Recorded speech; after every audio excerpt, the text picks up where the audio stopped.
Hey everyone, thanks for tuning in. If you're new here, consider subscribing. It really helps keep these stories coming. And while you're here, let me know in the comments where you're listening from. Now, sit back, relax, and let's get into the story. I didn't plan to live on a ship. I worked around ships, sure. I'd spent most of my adult life on docks, in engine rooms, inside steel compartments that smelled like diesel fuel and warm paint.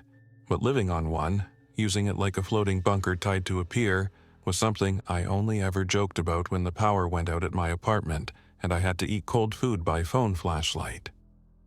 Then the outbreak happened, and every joke I'd ever made about just disappearing into the port stopped being funny. My name is Mason Greer. I'm a marine electrician by trade. Shore power hookups, switchgear, generators, pump controls, navigation lights, battery banks, that kind of work. I lived in Norfolk, Virginia, and most days I drove across the Elizabeth River and worked where the cranes and container stacks make their own skyline. There are a lot of ways to describe Hampton Roads: naval base, shipyards, commercial terminals, bridges that always have traffic. But the honest way is that it's a machine. Steel and water and diesel, and like any machine, it has doors and access points and dark corners. It has places the average person never sees.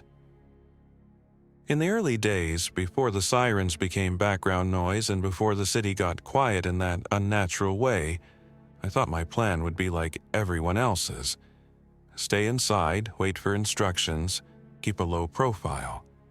I stocked groceries, I topped off my truck, I charged battery packs.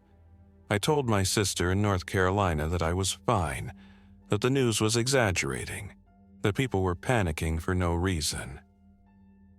2 days later, the hospital down the road started locking its doors. A day after that, the police scanner turned into a constant stream of half-finished sentences and clipped, strained voices. The emergency alerts changed from shelter in place to avoid contact to do not approach individuals displaying aggressive behavior. And then, on a bright morning that looked exactly like any other Saturday, the power flickered. Came back, flickered again. And this time, it didn't come back in half the neighborhood. I didn't understand what that meant until I drove past a grocery store parking lot and saw a line of cars jammed at weird angles, doors hanging open, shopping carts abandoned like the people pushing them had evaporated. A man stood on the curb with both hands on his head, rocking like he was trying to keep his brain from spilling out. Another person, woman maybe, staggered across the crosswalk without looking up, smearing a handprint on the hood of a stopped car. No one honked, no one yelled. The silence was thick enough that my tires on the asphalt sounded too loud. That was the first time I saw one of them up close. Not on a screen. Not through a shaky live stream. A real person whose body still moved, whose lungs still pulled air, whose eyes still tracked light, but whose mind was not there in the way it should have been. People started calling them zombies because that's the word the internet has ready for anything that looks human and acts wrong. I didn't like the word. It felt like a movie, and movies always have rules that don't fit real life. But I didn't have a better one. The official names changed every few hours. Infected, aggressive carriers, unknown neurological event, contaminated individuals. None of it mattered to the person who had to decide whether to cross the street or turn around. I turned around. I went home, grabbed everything I thought I could carry, and tried to make my apartment into a fort. I pushed furniture, I blocked the door, I taped towels at the base like that would stop anything. I ate peanut butter out of the jar and listened to the radio until the stations turned into static and the static turned into silence. Then my building got loud. It wasn't screams at first, it was banging. Heavy footsteps on the stairs. A door downstairs splintering. Someone crying and pleading and then, abruptly, not making words anymore. just the raw animal sound you make when you're out of language. I remember holding my breath like the thing outside could hear it through drywall. I remember my phone screen glowing in my hand, the battery percentage dropping, and my mind doing math I didn't want to do. How long until my water ran out? How long until the noise found my floor? How long until my front door got tested by hands that didn't care about bruises? That's when my job, my boring, specific, technical job, became the only thing I trusted. Ships are built to keep the sea out. Ships have metal doors and watertight hatches and locks designed for harsh weather. Ships have power systems that can run without the city. Ships store fuel. Ships store water. Ships have radios meant to reach beyond the horizon. Ships are hard to climb if you don't have the right access. And in Norfolk, there were ships everywhere. Not all of them were naval ships behind fences and armed guards. There were commercial vessels, tugs, barges, old supply ships, workboats, and, most important, there were a handful of laid-up hulls that belonged to nobody in the way a homeowner belongs to a house. Vessels waiting on paperwork, waiting on repairs, waiting on a buyer, waiting on a demolition contract. They sat at the quiet piers with minimal staff. They were overlooked. I knew one of them intimately. It was called the Ardent, a coastal freighter that had once hauled construction material up and down the eastern seaboard. Not a giant container ship, not a glamorous yacht, just a sturdy, ugly, functional ship with a flat deck, cargo holds, a wheelhouse that looked like a box bolted on top, and an engine room that could heat your bones in winter. A few months earlier, it had come in with a propulsion problem, and the owner had balked at the repair estimate. The ship got tied up at a small industrial pier on the Lafayette Riverside, not far from the old shipyard work zones, close enough to the main port to be convenient, far enough to be quiet. I'd been on board to troubleshoot shore power and replace a corroded breaker in the main distribution panel. I still remembered the layout. The forward storerooms, the crew quarters on the main deck level, the engine room access ladder, the emergency generator tucked in a compartment aft. I remembered the smell of old coffee in the galley. I remembered the heavy steel doors with dogs you tighten down like a submarine movie. I remembered that the ship's gangway could be pulled up. And I remembered that the pier it sat on had a chain-link fence and a gate that, in normal times, kept honest people honest. In abnormal times, it was a suggestion. On the third night of the building getting loud, I made a choice. I packed my truck like I was moving out forever. Tools first, because tools are options. Food next, water jugs, a sleeping bag, my work backpack with multimeter electrical tape, spare fuses, headlamp, a small solar panel I'd bought for camping and never used, a first aid kit, 2 boxes of earplugs. I grabbed my hard hat out of habit, then set it back down, then grabbed it again because it made me feel like the world still had rules. I own a firearm. In Virginia, that's not unusual. I'm not a gun guy who makes it his personality, but I've been around enough sketchy docks at night to appreciate having something that can create distance. I grabbed it, checked it, and put it in a lockbox bolted under my back seat. Not because I wanted to use it, but because I didn't want to be the person wishing he had an option when the moment came. I left before dawn because the infected, whatever they were, seemed more active when there were more people moving. In the dark hours, the city was quieter, and quiet was camouflage.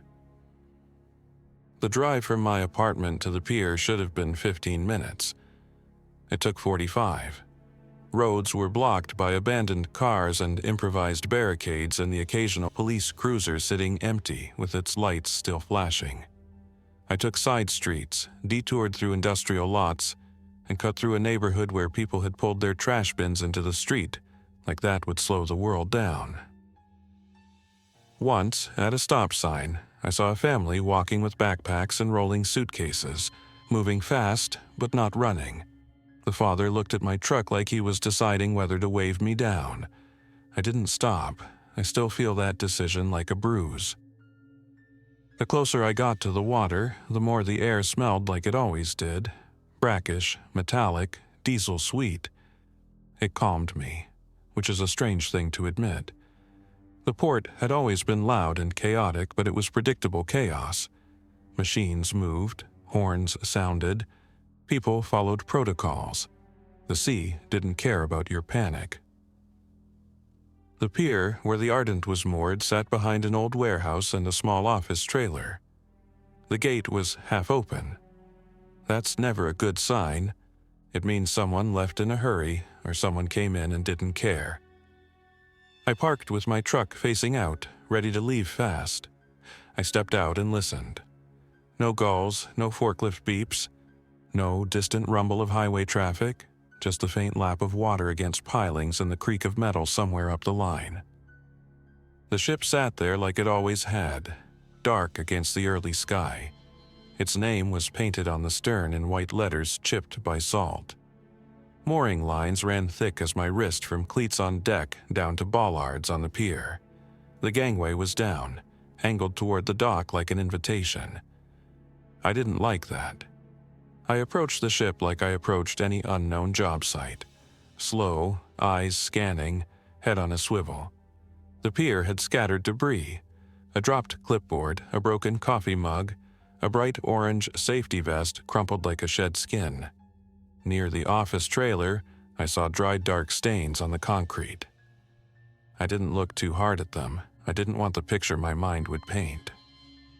The gangway had a chain at the top, meant as a safety barrier. It was unhooked. Someone had been here. I climbed quietly, boots on metal grating, and paused at the top where the ship's deck began. The deck was a flat steel plate with non-skid paint worn smooth in places. A faint smell of old cargo and rust. The ship's main access door, heavy steel with a wheel handle, was shut.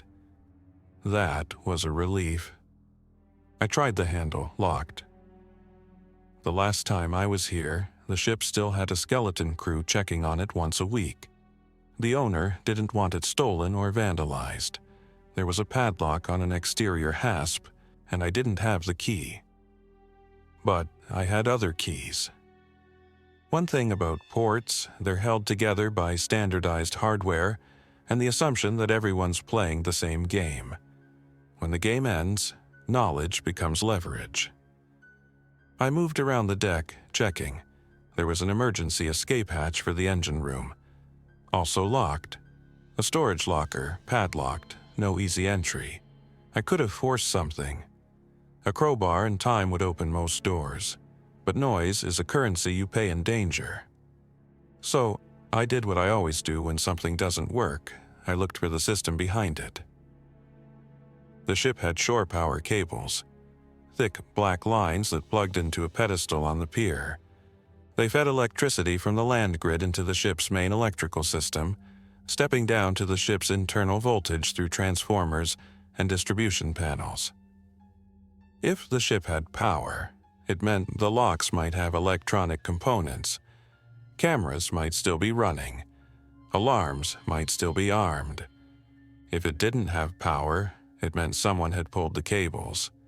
Or the grid was down here too. I went to the shore power connection point. The cables were still plugged in. The indicator lights on the pedestal were dark. No shore power. That meant the ship was either running on its own generator or it was dead. I crouched and opened the pedestal panel. The main breaker was in the off position. Someone had deliberately shut it down. I felt a wave of relief I didn't fully understand until later. A dead ship is an honest ship.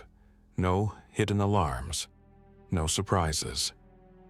I made a decision right there. I wasn't going to be delicate anymore. I took a bolt cutter from my truck.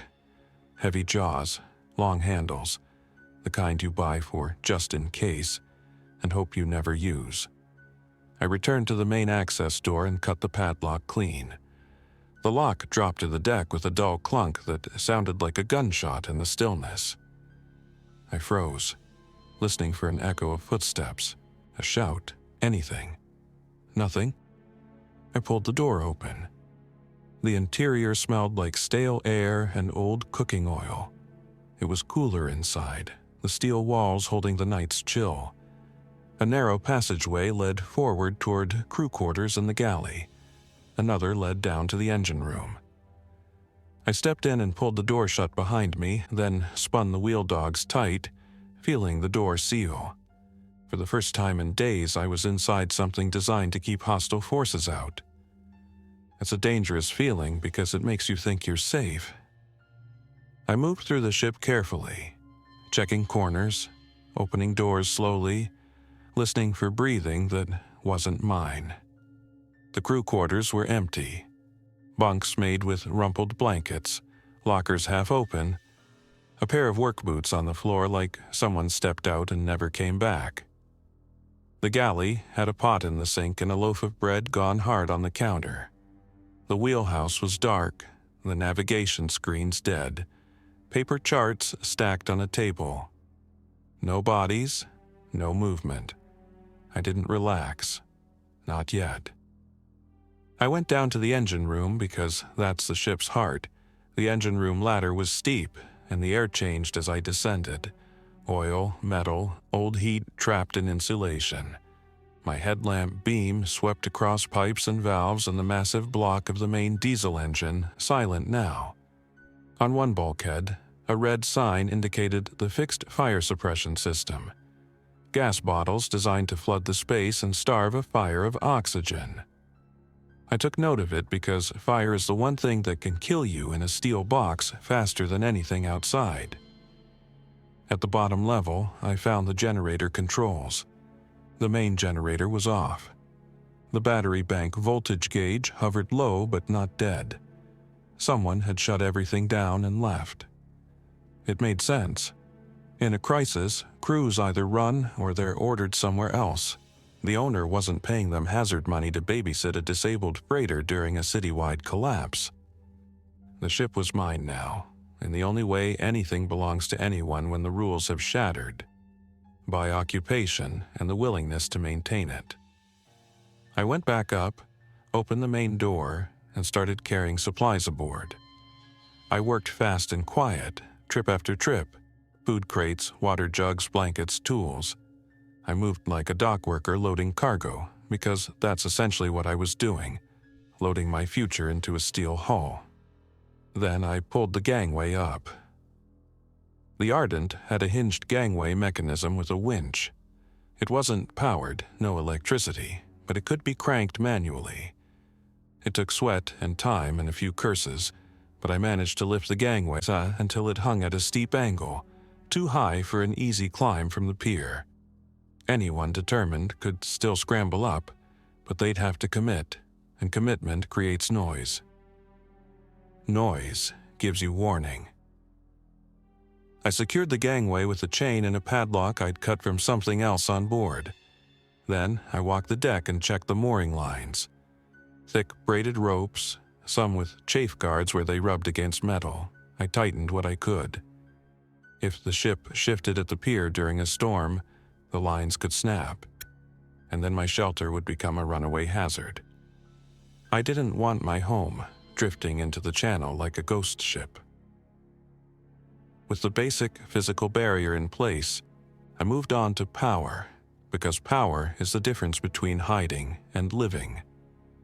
The ship's generator was designed to run the ship's systems: lights, pumps, ventilation, some galley equipment.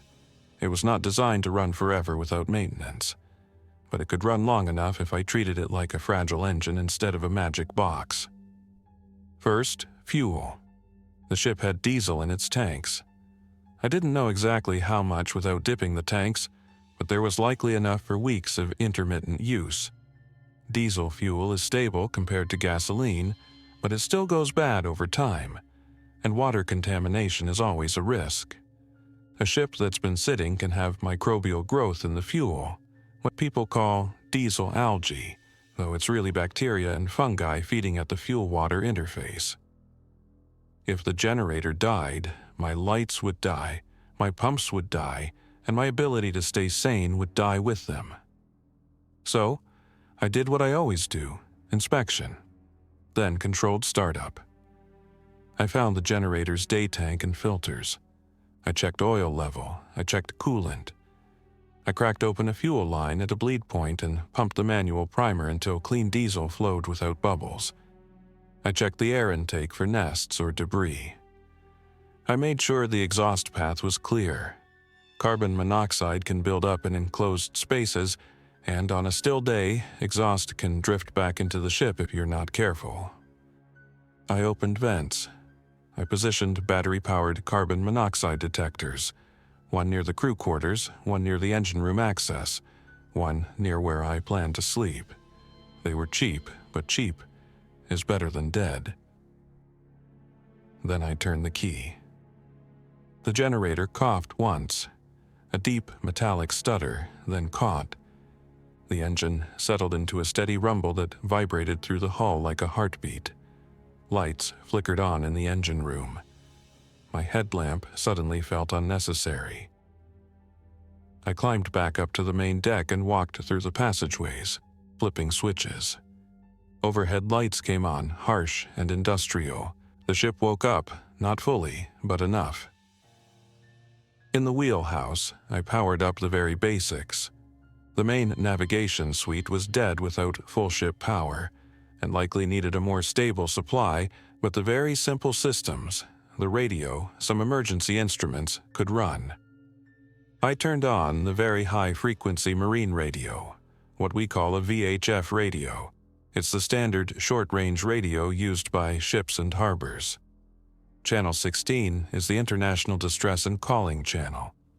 In normal times, it's always alive. Coast Guard, ship-to-ship, harbor pilots. That morning, it was mostly silence with occasional bursts of static. I keyed the microphone. My voice sounded too loud in the quiet wheelhouse. This is the vessel Ardent moored on the Lafayette River, Norfolk. If anyone is monitoring, respond. I released the button and waited. Nothing. I tried again later, same result. I didn't know if that meant no one was listening, or if it meant people were listening and didn't want to answer. Either way, I had my shelter. For now. The first full day aboard, I learned the ship's rhythm as a home instead of a workplace. Steel expands and contracts with temperature, making pops and ticks at night. The water slaps the hull in irregular patterns that can sound like footsteps if you're tired. The wind hums through rigging like a low whistle.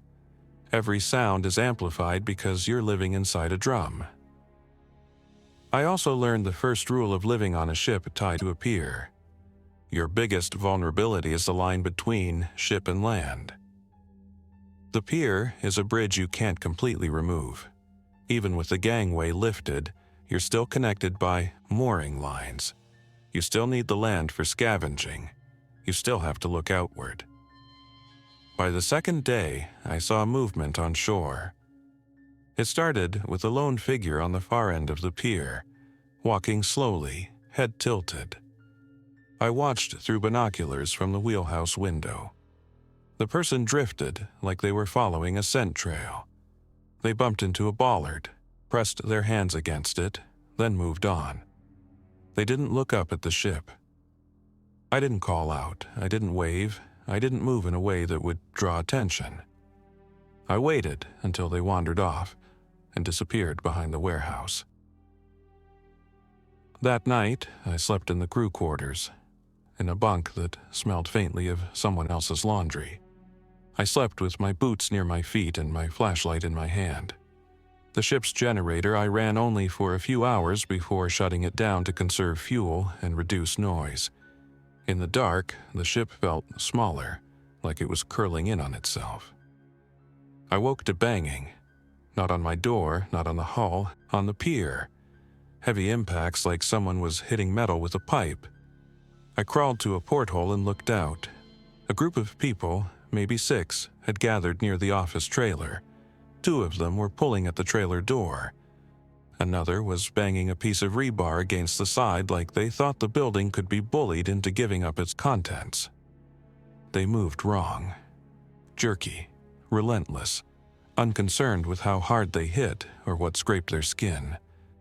Infected. One of them turned, head snapping toward the ship like a dog catching a sound. It stared at the raised gangway. Then it walked toward it. My stomach tightened. The infected reached the base of the gangway and grabbed the metal railing. It pulled, testing. The gangway didn't move. The creature, because it felt wrong to keep calling it a person, pulled again, harder. It began to climb, feet slipping on the steep angle. The chain held. The padlock held. But the creature kept climbing anyway, hands gripping, body dragging upward like it didn't care about falling. It got halfway, then its grip slipped and it slid down, hitting the pier with a thud that made me wince. It lay there for a moment, then pushed itself up and tried again. That's when I realized something that should have been obvious. The infected don't get tired the way normal people do. They don't stop because something hurts. They stop only when something physically prevents motion. If I left the gangway like this, they might eventually succeed through sheer persistence. Or they might get lucky. Or one might wedge itself in a way that created a step for the next. I needed a better barrier. I waited until the group drifted away from the trailer, drawn by some other noise or movement I couldn't see.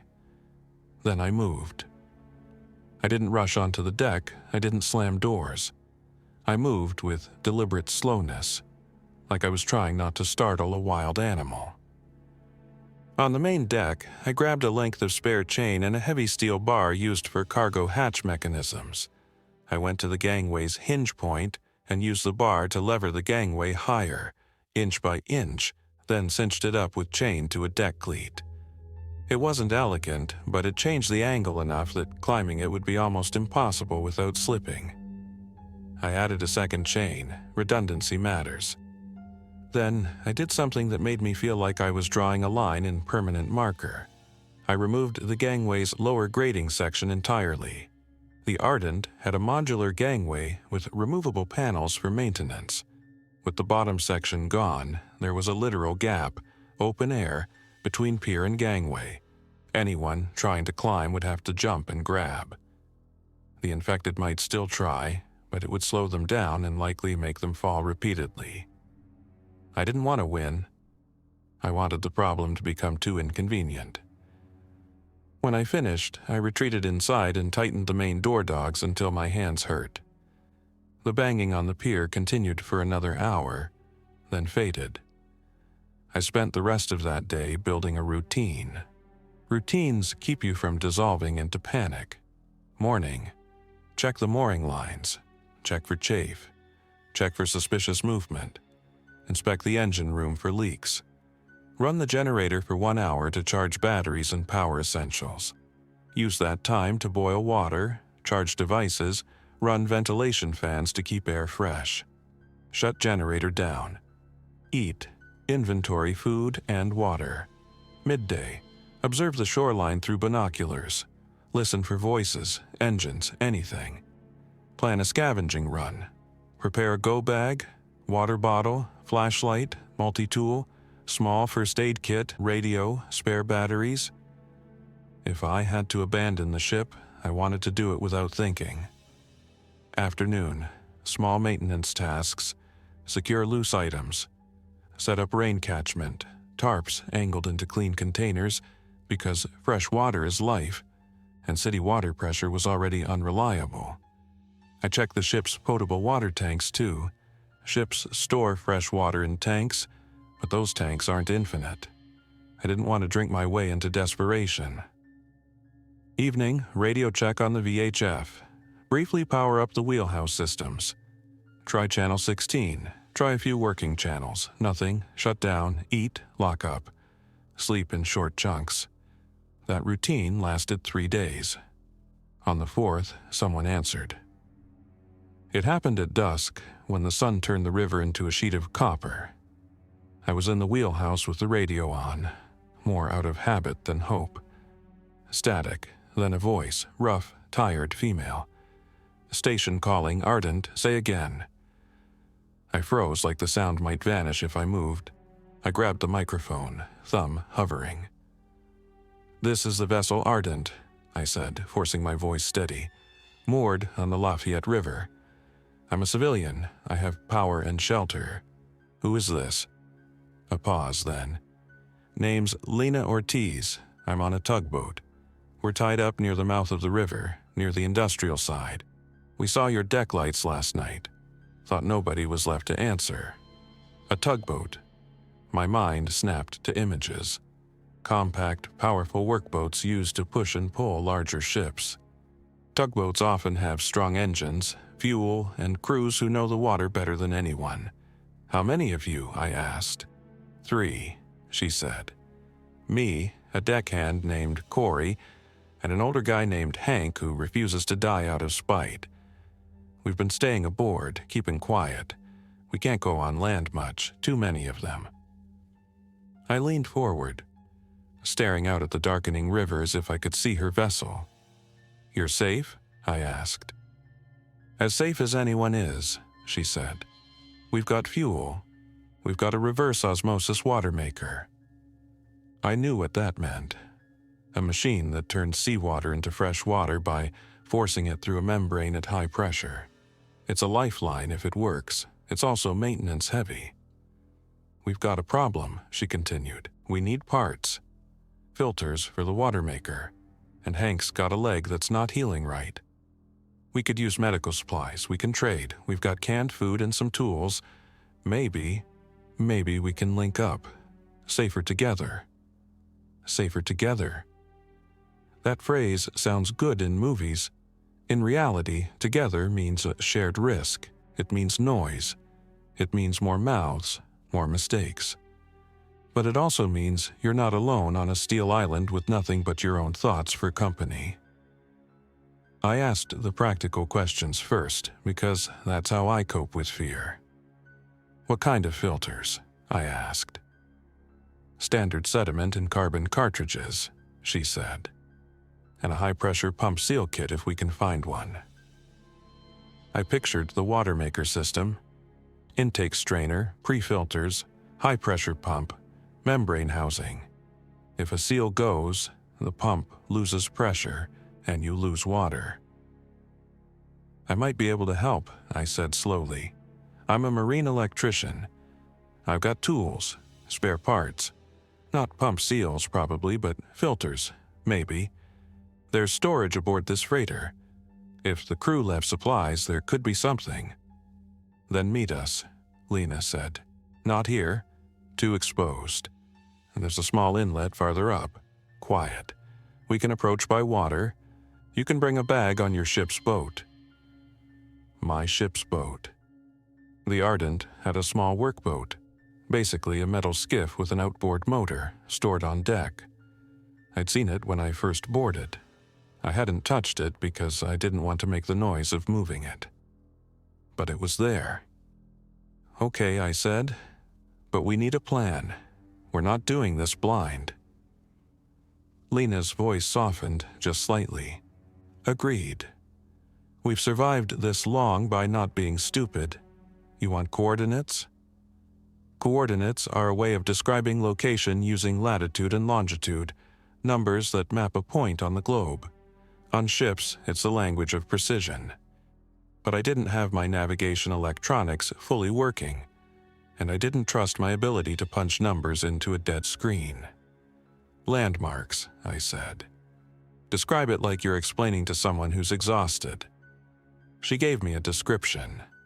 A bend in the river near a cluster of derelict docks, upstream from a bridge. A place where the shoreline was wooded and there was a small abandoned marina with floating slips. I knew the area. Norfolk has pockets like that. Places where the city feels like it's hiding behind trees, where old boats sit on trailers and no one visits except vandals. We agreed to meet the next morning. Late enough for light, but early enough to move before the day got too active. 9 in the morning, 9 a.m. in my head because my world still measured time like normal people even though nothing was normal. After we signed off, I sat in the wheelhouse for a long time, hands on the radio, listening to static like it might tell me what to do. I'd been alone for days. Alone turns you into a closed system, a loop. The moment another human voice enters that loop, everything changes. That night, I did something I hadn't done since the first day. I left the generator running longer, powering lights on the deck and in the passageways. I wasn't trying to be seen, I was trying to feel like I wasn't hiding in a coffin. I slept badly anyway. In the morning, I prepared like I was going on a job, because in a way, I was. I loaded the ship's workboat with supplies, a toolbox, spare electrical wire, a bag of assorted fuses and breakers, a few pre-filter cartridges I found in a storage locker, still sealed. I added medical supplies from my first aid kit, antiseptic wipes, gauze rolls, antibiotic ointment. I packed extra water and some canned food as trade. Then I paused and added something I didn't want to admit mattered: coffee. Instant packets from the galley. If I was meeting other survivors, I wanted to offer something human. Launching the workboat was loud, metal against metal, the scrape of the davit mechanism, the hollow clank of hooks. Every sound felt like it carried for miles across the water. I kept stopping to listen. No answering cries.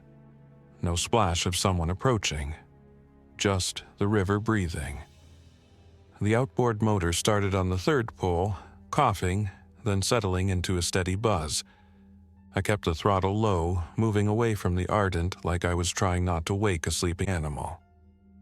As I motored upstream, I saw the shoreline in a way I never had before. Normally, it's a busy place, cars on bridges, people fishing, the occasional recreational boat. Now, it was empty. Houses sat quiet behind trees. A lone dog barked from somewhere unseen. A billboard on shore advertised a concert that would never happen. The abandoned marina Lena described came into view.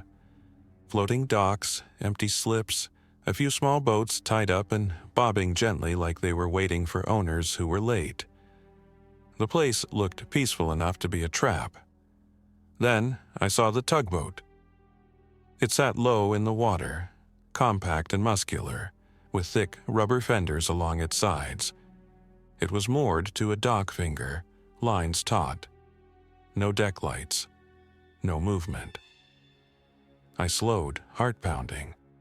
A figure stepped out of the tugboat's wheelhouse. Female, medium height, wearing a faded work jacket. She raised a hand in a cautious wave. I lifted my own hand, then cut the motor and let the boat drift closer. "Easy," she called. "Just bring it alongside, we'll tie you off." Her voice sounded steadier in person than it had on the radio. Her hair was pulled back tight.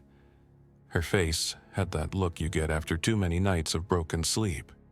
Tired, but sharpened by necessity. I secured my boat to the dock, then stepped onto the tugboat's deck. Two other men appeared. Corey looked young, early 20s, lean and wiry, eyes constantly scanning. Hank was older, maybe late 60s, broad shoulders, gray stubble, and a limp that was obvious even as he tried to hide it. His right leg was wrapped in a dirty bandage that had soaked through in places. "Mason," I said, introducing myself. "Lena," she replied. "This is Corey. Hank?"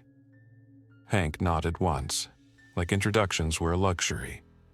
We moved quickly, because standing exposed on a dock felt like painting a target on our backs. Lena led me into the tugboat's cabin. It smelled like diesel and sweat and something fried days ago. A small table held maps, a handheld radio, a few tools scattered like the crew had been working nonstop. "We saw your ship," Corey said, speaking fast.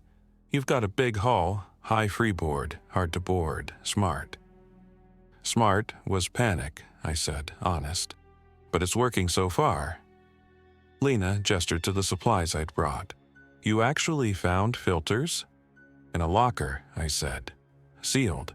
Not sure if they match your system, but they're standard sizes." Corey took them, turning them like they were gold. Hank lowered himself onto a bench and grimaced. "What I need," he muttered, "is antibiotics, real ones, not ointment." I looked at his leg. "Let me see." He hesitated, then unwrapped the bandage. The skin around the wound was red and angry. Not grotesque, not like horror movie stuff, just real infection. The kind that kills people quietly when there's no clinic to go to. I could smell it faintly, that sour, sweet smell of trouble. "I'm not a medic," I said, "but I know enough to know this is bad." "Tell me something I don't know," Hank grunted. Lena leaned forward. "There's a small urgent care clinic not far from here. We tried once. Too many infected in the parking lot. We had to pull back." I thought about the ship's height, the ability to approach from water, to use quiet movement instead of driving. My mind ran through logistics like it always did. Access points, sight lines, escape routes. "I can help," I said, surprising myself. "Not by being a hero, by being methodical. We can approach by boat, cut the fence, go in through the back. Grab what we can, leave fast." Corey's eyes lit with something like hope, then immediately cooled into caution. "That's risky." "Everything is risky," Hank said, "but I'd like to keep my leg." Lena watched me evaluating. "You'd do that for strangers?" I wanted to lie and say it was because I was a good person, because people have to stick together. But the truth was simpler and more selfish. "I don't want to be alone," I said. "And your tugboat has a water maker. My ship has space and shelter. Together, we have a system that might actually last." Lena nodded slowly. "Okay, we plan it. We don't rush." We spent the next hour doing what sane people do in insane times, planning details. We picked a clinic, an urgent care in a strip mall near a side road that ran close to the water. We chose a time, late morning, when visibility was good. We decided what we needed. Oral antibiotics if possible, wound cleaning supplies, sterile bandages, pain medication, anything that could keep infection from turning into amputation. We also decided our rules. No shouting, no running unless forced, no hero moves. If things went wrong, we retreated to the boats. We didn't get trapped on land. I returned to the Ardent with my workboat, heart heavier and lighter at the same time. The river seemed less empty now that I knew someone else was out there, surviving in their own steel box. Back on my ship, I prepared for the land run. I found an old bolt cutter aboard and sharpened the jaws as best I could. I assembled a small backpack with medical supplies, water, snacks, and a compact pry bar. I added a roll of duct tape because duct tape solves problems until it doesn't. I also did something else. I cleaned. Not the whole ship, just my living space. I wiped down the galley counter, I cleared clutter. I made the bunk look like a place a human lived, not an abandoned compartment. Because if Lena and her crew ended up joining me here, I wanted them to see a shelter, not a tomb. The next day, we executed the plan. We approached the shoreline near the clinic by water, using the tugboat to push my small workboat with supplies. We kept engines low, hugging the edge where trees and docks broke up our silhouette. The world on land looked dead. Cars parked crooked, trash blowing in the wind, a shopping cart tipped on its side like a collapsed animal. The clinic sat in a strip mall with a parking lot that had become a graveyard of vehicles. Not bodies, just the evidence of people leaving fast. The glass front doors were shattered. A sign flapped half loose above the entrance. We didn't go in the front. We moved behind, where a service alley ran along dumpsters and loading doors. Lena cut the chain on a gate with bolt cutters, teeth clenched. Corey and I carried bags. Hank stayed close, grimacing with every step. There were infected nearby. We heard them before we saw them. Raspy breaths, low vocalizations, the scrape of shoes on asphalt. We froze behind a dumpster, listening, waiting for them to drift away. My heart hammered in my chest so loud I thought it would give us away. When the alley cleared, we moved again, slipping through a back door that hung slightly ajar. Inside, the air was stale and smelled like disinfectant layered over rot. Fluorescent lights were dead. We used headlamps, beams cutting through dust. We moved room to room like technicians, not like action heroes. I checked corners. Lena checked doors. Corey went straight for the supply storage. He'd worked docks, but he moved with a kind of instinct for scavenging. We found what we needed. Bottles of antibiotics in a locked cabinet that Corey forced open with a pry bar. Sterile gauze, wound wash, rolls of bandage, medical tape. I grabbed extra gloves, masks, anything that could reduce contamination. I didn't know if masks mattered for the infection, nobody seemed to, but they mattered for the 1,000 other ways you can get sick when hygiene collapses. We didn't linger. On the way out, an infected figure appeared at the end of the hallway, drawn by the faint clink of bottles in my bag. It moved fast, faster than the ones I'd seen on the pier. My stomach dropped. Lena raised a hand, signaling retreat. We backed up, slow, careful, trying not to trigger a chase. But the figure lunged.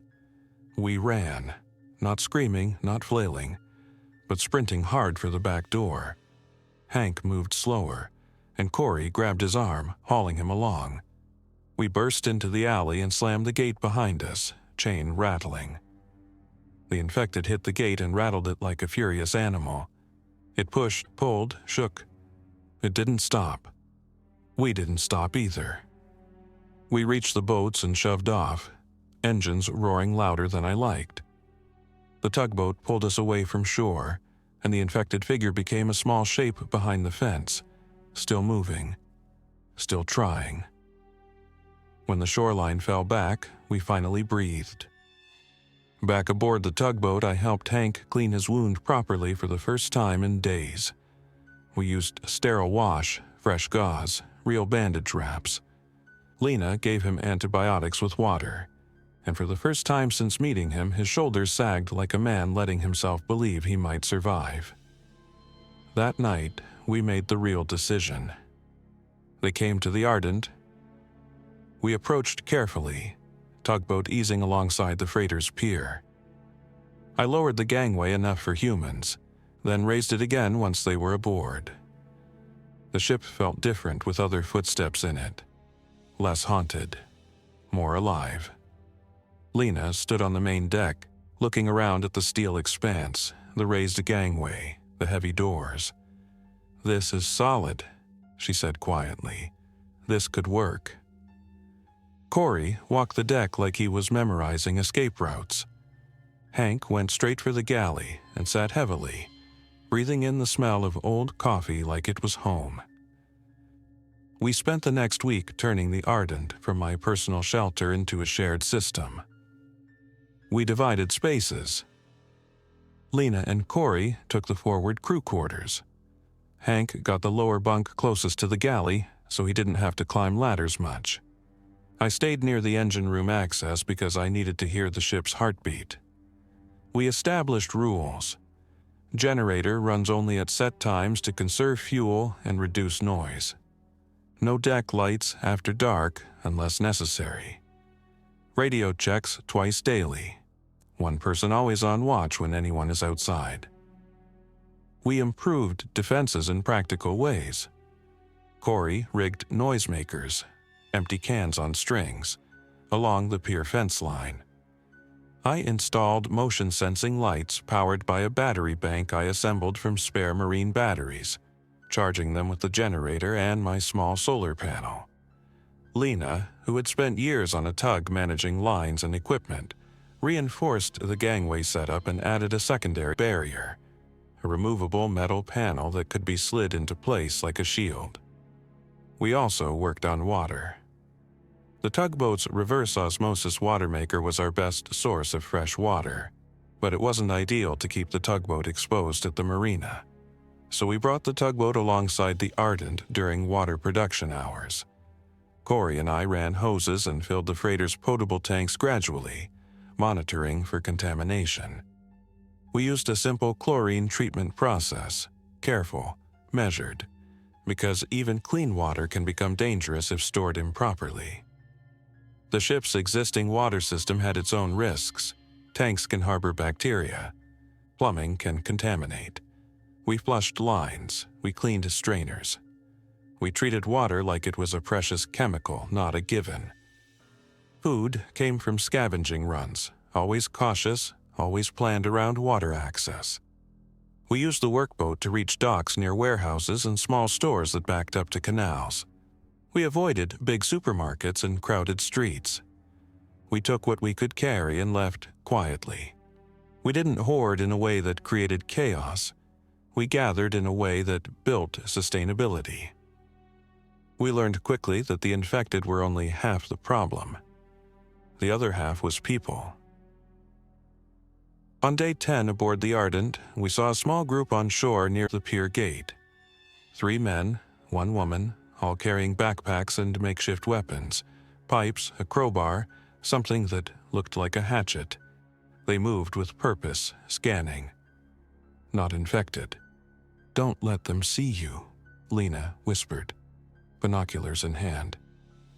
We watched from the wheelhouse windows. The group tested the gate. It was locked. They shook it, looked around, then noticed the Ardent. One of the men pointed at the ship, excited. They moved closer, calling out, "Hey!" a voice shouted. "Anyone on there? We need help."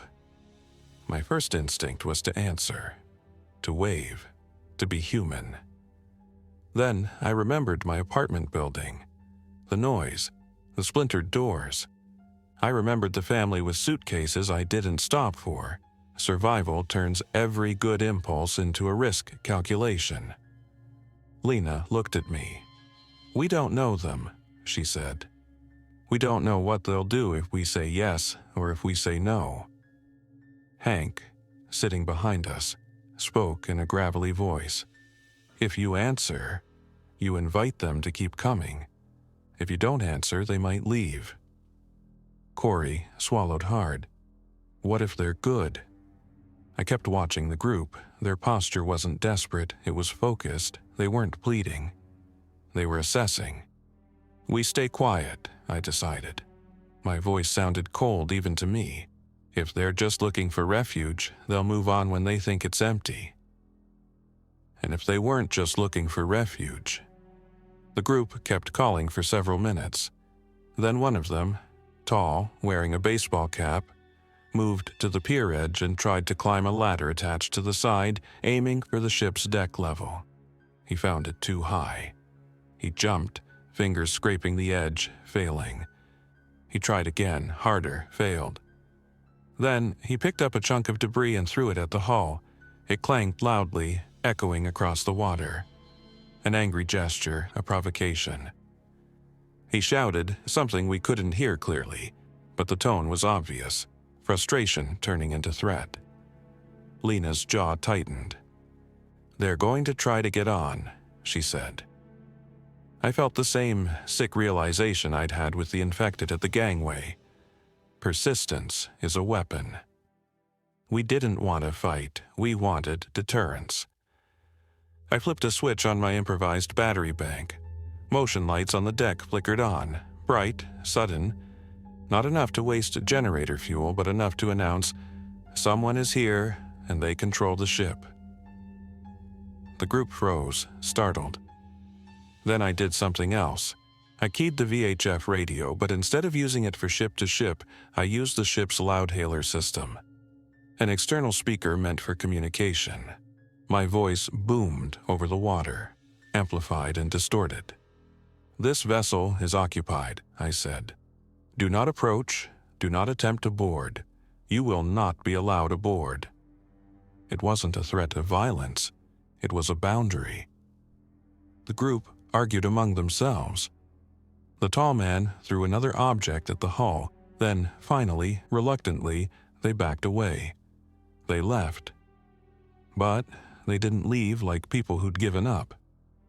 They left like people who'd made a note. That night, we reinforced everything. We added more chains. We moved the workboat to a position harder to access. We set up a second escape boat, an inflatable life raft from the ship's emergency equipment, rigged and ready if we had to abandon ship fast. We also discussed the thing nobody wanted to say out loud. If hostile people came back in greater numbers, a moored ship becomes a trap as much as a shelter. Your options narrow. You're tied to a pier like an animal to a post. Lina had the obvious answer. "We can move," she said. I stared at her. "The Ardent can't sail. It's here because it's broken." "Does it need to sail?" she asked. "Or does it need to drift somewhere better?" I understood what she meant. A ship doesn't have to be fully operational to be moved. Tugboats move dead ships all the time. It's literally what tugboats do. We had a tugboat. We had a freighter. We had mooring lines and a river leading to open water. The idea was terrifying, also brilliant. Over the next 2 days, we assessed what it would take to reposition the Ardent somewhere less accessible from land, somewhere with fewer eyes, possibly somewhere anchored, not tied to a pier.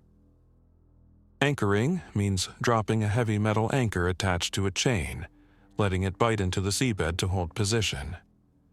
It's secure if done right, but it requires the right depth and holding ground. Too shallow and you're visible and accessible. Too deep and your anchor chain might not hold.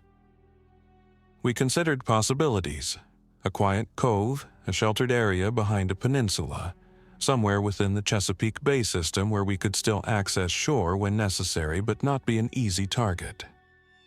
We also considered risks: storms, currents, navigation hazards, the possibility of drifting into shipping lanes.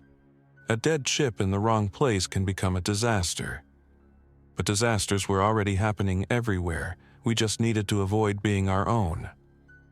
We chose a location, a sheltered section near the mouth of a small creek where the shoreline was marshy and difficult to traverse, with enough depth for the ship to float safely and enough distance from main roads that casual scavengers wouldn't spot us easily. We could approach shore by workboat when needed, but the ship wouldn't be tied to a public pier anymore. On the morning we decided to move, the sky was gray and low, the wind was light, good conditions for careful maneuvering. We prepared like professionals because that's what we were, people whose skills still mattered even when the world didn't. Lina and Corey handled lines. I handled the ship's internal readiness, making sure essential systems were secure, that loose items were stowed, that watertight doors were dogged. Hank stayed in the wheelhouse as lookout, his leg wrapped clean now, his eyes sharp. We started the tugboat. Its engines rumbled with controlled power. We cast off the Ardent from the pier. That moment, when the mooring lines came free and the ship began to move, not under its own power but under the pull of another vessel, felt like cutting the last thread tying me to my old life. The pier fell away. The warehouse shrank behind us. The place I'd turned into a home became just another piece of shoreline. The river opened. We moved slowly, carefully, like someone carrying a fragile object through a crowded room. The tugboat pushed and pulled, using its power to guide the freighter's dead mass. Lina communicated with Corey using hand signals and short, quiet commands. I monitored the ship's position through the wheelhouse windows and with a handheld compass, keeping track of headings like they still mattered. As we approached the bend that led toward our chosen anchorage, we saw the city in a way that hurt. smoke rose in distant columns. Not a single clean plume, multiple scattered, like small fires had become big fires, and no one was putting them out. A bridge loomed ahead, empty of traffic. On the shoreline, a boat sat half-sunk at a dock, its bow pointing upward like a finger accusing the sky. Then, on a small point of land, we saw movement. A group, too far to count easily, but enough to make my stomach tighten. They watched us. People, not infected. Their posture was upright, alert. They pointed. They followed our movement. Lena swore under her breath. "They saw us leaving," she said. "They'll know the ship is mobile now." "We're not going back," I said, voice tight. "No," she agreed. "We're disappearing." We reached the sheltered creek area by early afternoon. The shoreline turned into marsh grass and low trees. The water was calmer here, protected from open wind. The tugboat nudged the freighter into position. Corey and I prepared the anchor system. The Ardent had an anchor windlass, a motorized system used to raise and lower anchor chain. Without full ship power, we had to run the generator and route electricity carefully. I checked the windlass controls, verified voltage, and then, with my heart in my throat, activated the system. The chain began to move, clanking through the hawse-pipe. The anchor, thousands of pounds of steel, descended into the water with a splash that sounded like the world exhaling. We paid out enough chain for proper scope, the ratio of chain length to water depth, so the anchor could hold. In normal conditions, you might use 7 feet of chain for every foot of water depth for a strong hold. We didn't have perfect data, but we estimated, measured, and erred on the side of more chain. When we felt the anchor bite, when the ship's movement stopped drifting and steadied, we secured the chain and shut down the windlass. The ship was anchored, floating, not connected to land by anything but our choice. The first night at anchor, the world felt different. The infected couldn't wander onto the deck from a pier. Hostile people couldn't simply walk up and throw a rope ladder. Anyone approaching would have to use a boat, and boats create sound and movement you can see. We set watch rotations. We kept deck lights off. We ran the generator only briefly, enough to keep batteries charged. We listened to the river and the distant, faint noises of a city unraveling. For the first time since the outbreak began, I slept for more than 2 hours at a stretch. In the weeks that followed, the Ardent became what I'd first imagined in a moment of desperation, a real refuge. We turned the cargo hold into storage. We organized supplies like a warehouse. We created a small workshop in an empty compartment where I could repair radios, recharge batteries, and keep our systems running. Lena taught me tugboat seamanship, line handling, how to read water and wind, how to judge distance on open water. Corey proved invaluable as a scout, quiet, observant, willing to do the careful work of approaching shore and checking areas before committing. Hank, as his leg improved, became our voice of caution and experience. He'd lived through enough life to know when optimism was a trap. We improved our communications. We rigged an antenna higher on the freighter's mast to improve radio range. We monitored not just marine channels but also emergency broadcast frequencies when we could, scanning for any hint of organized response. Mostly we heard nothing. Sometimes we heard fragments, broken voices, distant stations repeating automated warnings. The world outside continued to thin out. Fewer lights on shore, fewer engines. More smoke, then less smoke as the fuel burned away and fires consumed what they could. We started seeing more boats, not pleasure boats with families. Small craft with scavengers. People moving along the water because roads were blocked and the infected were thick in towns. The Chesapeake became a highway for survivors, and like any highway, it attracted both desperate and dangerous. One afternoon, a small fishing boat approached slowly. White hull, outboard motor idling. A man stood at the bow waving a rag like a flag. He called out for help for water. We watched from behind the wheelhouse windows. Corey looked at me. What do we do? This was the question now, the one that would define whether we stayed human or became just another closed, defensive machine. Lena's gaze was steady. We can help without inviting them aboard, she said. We can lower a bucket. We can trade. We can give them water and send them on. Hank snorted. And if they come back with friends? Then we deal with that, Lena said. We did it carefully. We communicated from a distance using the loudhailer. We instructed the boat to stay off our stern, where our anchor chain and maneuverability were better controlled. We lowered a line with a small crate, water bottles, a few food items.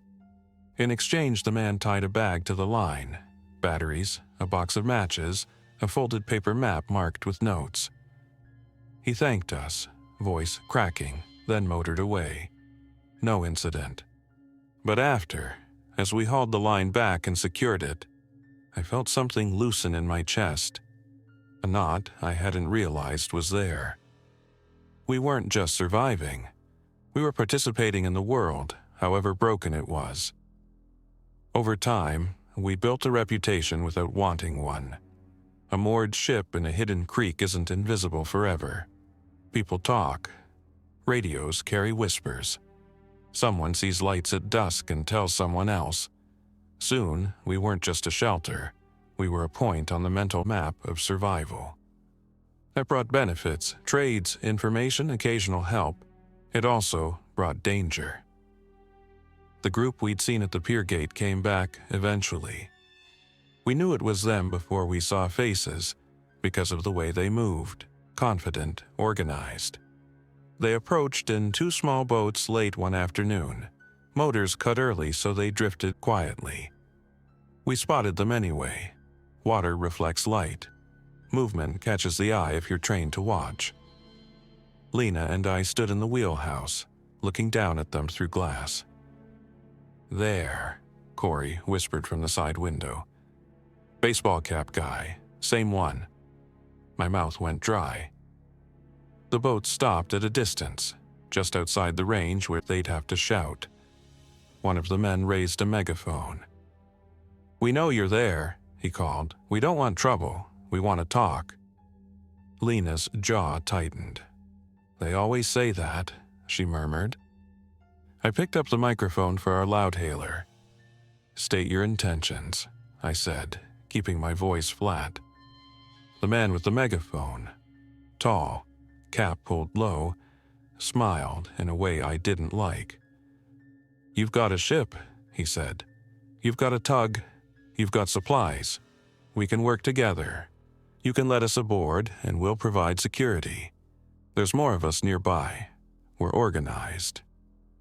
Organized, security, more of us nearby. It wasn't an offer. It was an implied threat wrapped in polite words. We're not taking passengers, I said. His smile faded. Then you're making a mistake, he replied. You can't hold us alone. Lena leaned close to me. We don't argue, she whispered. We set the boundary and ended. I took a breath. You will not approach closer, I said. You will leave this area. If you return, you will be treated as a threat. I avoided describing violence. I avoided anything that sounded like a call to action. I simply stated the truth. We would defend ourselves if forced. The man's eyes hardened. He lifted the megaphone again. Last chance, he called. Open up or we'll take it. Hank, behind us, spoke softly. They're bluffing or they're not. Either way, we don't let them board. We didn't. Instead, Lena did something I hadn't considered. She started the tugboat. The tugboat's engines rumbled to life, vibrating through the water. It wasn't an attack. It was a statement. We are mobile. We are not trapped. we can push you, we can maneuver, we can create distance. Corey moved to the deck and lifted a heavy air horn, the kind used on ships for signaling. He pressed it once. The blast echoed across the creek, startling birds from trees. It wasn't a weapon, it was a warning. The two small boats bobbed. The men looked at each other, suddenly less confident. They hadn't expected resistance that didn't involve shouting or panicking. They drifted for another moment. Then the man with the megaphone spat into the water and turned his boat away. "This isn't over," he called. Maybe it wasn't. But in that moment, they left. After they disappeared, we stayed on high alert for days. We moved our anchorage slightly, deeper into the creek, using the tugboat to reposition. We changed our routine. We kept lights off entirely at night. We ran the generator only during daylight and only briefly. We became quieter, harder to find. That was the cost of surviving in a world where people, not just infected, were threats. Weeks turned into months in a way that felt impossible. The days blurred, but the ship's routines kept time for us. Repairs, scavenging, trading, watch shifts, radio checks, water production. Hank's leg healed slowly. He started moving without the limp. He began teaching Corey the kind of practical knowledge old men carry like a toolbox: how to sharpen knives properly, how to fix a stuck valve, how to read a person's intentions by posture and eye movement. Lena and I grew into an unspoken partnership. She handled water and navigation and the tugboat. I handled power and maintenance and the freighter's systems. Corey became our bridge to the outside, our scout and our messenger. We weren't a family, not in the sentimental sense. We were a crew. And a crew survives by trust and discipline. One cold morning, months into our floating life, I stood on deck as the sun rose over the marsh. The air smelled sharp, like winter. The water was glassy, reflecting the ship's dark hull. In the distance, I heard a faint engine, someone moving somewhere out on the bay.